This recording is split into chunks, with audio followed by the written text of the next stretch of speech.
I want to make a promise. By the time I leave the stage today, you'll never forget me. Not because I'm special, but because I'm going to show you exactly how to be memorable. Why is it so important for us to be remembered? A person with average lifespan would meet 80,000 people in a lifetime. And if people can't even remember you, why would they give you a new job, a promotion, or want to be your friends or even date you? And there's also being remembered for the wrong reasons. And that, of course, that's something we need to avoid. You don't want to be remembered as the person who's always late, or the person who always talk about themselves, or the person who don't look after their own appearance, or the person who's rude to the waiters. Today, we're going to talk about how to be remembered for the right reasons. I came to this country almost 20 years ago from China. 3 degrees later, I started working at one of the world's largest international banks.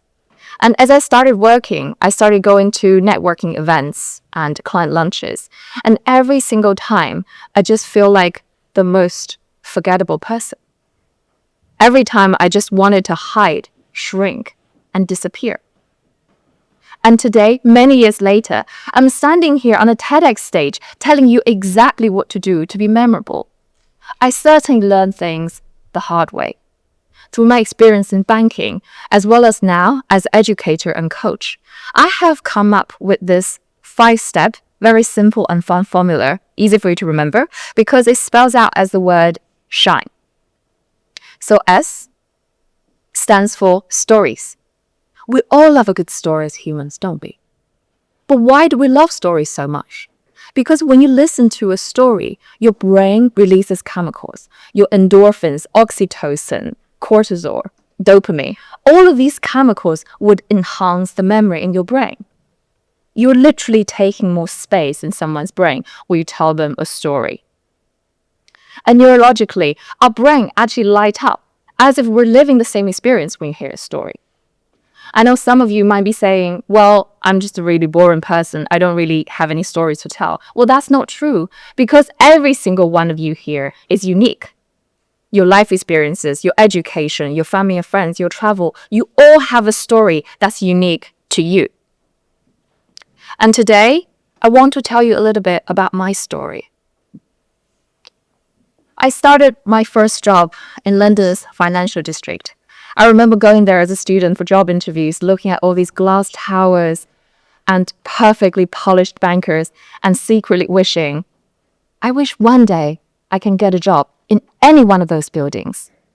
And I made it eventually. My days were filled with data, deadlines, numbers, ambition, competition. This glamorous life from the outside started to feel a little bit restless from the inside. And one day, as I was walking past the buildings, I looked at myself in the window at my reflection. I couldn't recognize her. I couldn't recognize her. On the surface, she's perfectly polished and in traditional sense, successful. But deep down, she's so disconnected from herself. So I quit. And now my job is to help people become more polished, confident, speak more eloquently so that they can achieve their goals in life. I share my content, my knowledge with people across the world online. And every time when someone tells me how much I've changed their life or make them a better person, it really means the world to me. And the reason why I'm telling you this story is because sometimes we're so busy chasing what looks good on the outside and we're forgetting what feels right on the inside. What do you see when you look into the mirror of your own reflection? And that was my story. And hopefully by now, you'll remember me just a little bit more. So that was S. And H stands for how you make people feel. How do you want people to feel when they're around you?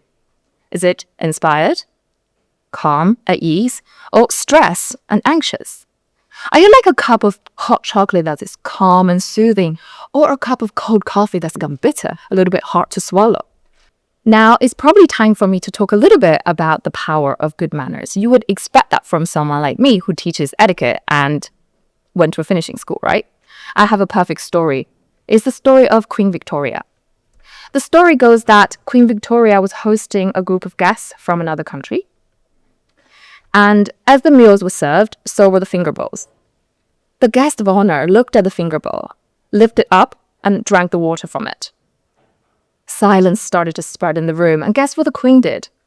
She lifted up the finger bowl and drank the water from it as well, and everyone else followed suit. And that is the real power of good etiquette. It's all about making people feel respected and comfortable around you. Now, of course, there'll be people that wanted to say, hold on, that's not something you drink, it's something that you clean your fingers with. But don't be that person. Because always think about how your words and actions is going to impact other people.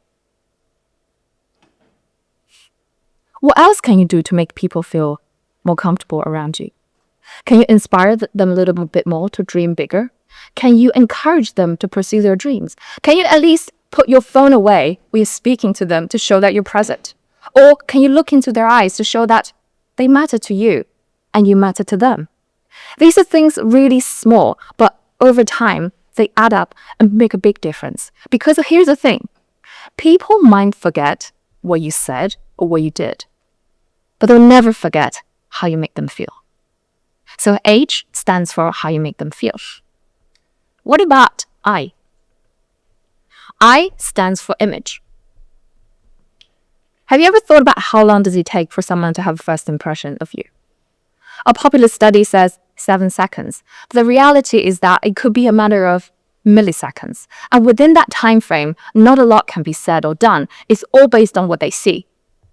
They will look at you for your competence and your warmth. Is the person trustworthy?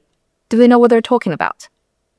Think about always dress the way you want to be addressed. I'll repeat that. Dress the way you want to be addressed. Because good clothes open doors.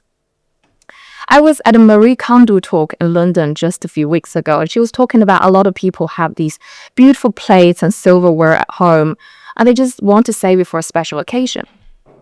But if they can spark joy, why don't you use them a little bit more? How many of you here have this perfect dress or this suit that you're saving for a special occasion that never arrived? We've all been there, right? But if you know that these clothes will help you open more doors, why not wear them? Why wait? Another thing you can do with your image is think about a unique style. For example, Anna Wintour has this bob haircut, sunglasses, statement necklaces. That's how people recognize her. And Victoria Beckham, always in neutral colors, sleek silhouette, not a lot of smile. That's her style. And you have the Princess of Wales, who's always so polished, refined, elegant from head to toe. And then you have the tech executives like Mark Zuckerberg, gray t-shirt, jeans, but that's how you recognize them. Can you have your own unique style to be remembered? Another thing you can do is to add what we call visual anchors. It could be a pop of color somewhere, statement earrings, or a clutch that has a specific shape. I remember going to a networking event a few years ago, and this gentleman was wearing a hat. And he tells me that every time he goes to a networking event, he'll wear that hat because people remember him for it. And it worked because I still remember him till this day. What can you do to make your image stand out a little bit more? N stands for noticing others. We all have different backgrounds. We speak different languages, having different beliefs. But there's one thing that is the same for all of us. As humans, we all want to feel valued and appreciated.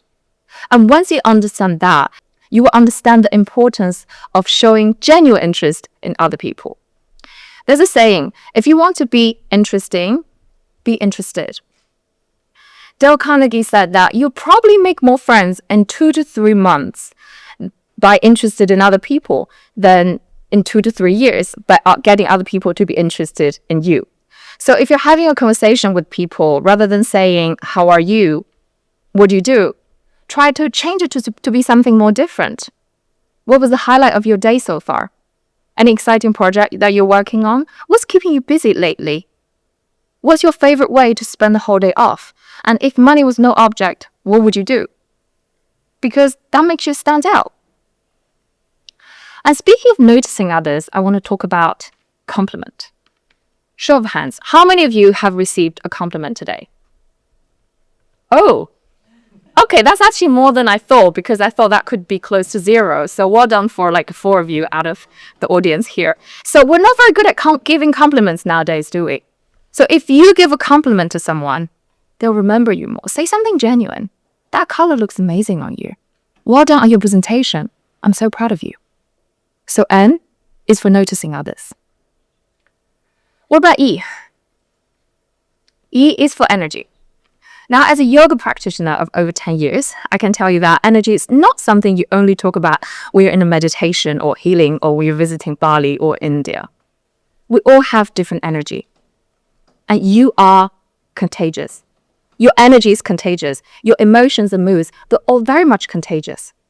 Have you ever spoken to someone after which you feel like energy is so drained and the world is so dark? And on the other end, sometimes you speak to someone and you feel you're so lifted up and you're full of energy. Are you an energy vampire or a battery charger? There's many things you could do to make your energy a little bit better. For example, body language. So avoid things like slouching and make yourself really small. Open your body. Take more space. Use your hand gestures. Inject more positivity in your voice. Be very generous with your energy. When people think about generosity, they normally think about money or time. But being generous with your energy is such a gift. So, now we covered shine.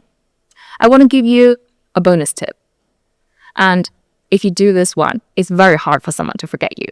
That is, what value can you add to other people's lives? Can you offer some help? It could be as simple as making an introduction, recommending a book, or give them a follow on their social media account for their new business. 5 years ago, when I was in Dubai, I went to a TEDx event as an audience. In the networking event after the speech, I was speaking to a lady who was a volunteer at the event. She was a student at the university. I was still in banking at the time, so she was asking me for advice. She said, I always wanted to get in banking. And I said, I'd love to help you. So we had coffee afterwards. I looked at her CV and passed it around to a few people. She was so grateful. A few weeks later, I received a text from her. And she said, I'm volunteering at an event not far from you. Would you like to come? To which I said, yes, of course. And at that event, I met the mentor that has helped my career the most, even till this day. She remembered me because I helped her. And the universe rewarded me in an unexpected yet beautiful way. I'm not saying that when we're helping people, we should expect anything in return. But when you help people, doors of opportunities would open for you. Now let me put this to a close. In a world where everyone forgets so easily, or being remembered for the wrong reasons, being remembered for the right reasons is a rare gift. And if you become that memorable person, leaving every person and place better than you found it, the world around you will change too. You will not only attract more opportunities, but you're also making this world a kinder and more beautiful place. And that is an idea that's worth spreading. Thank you.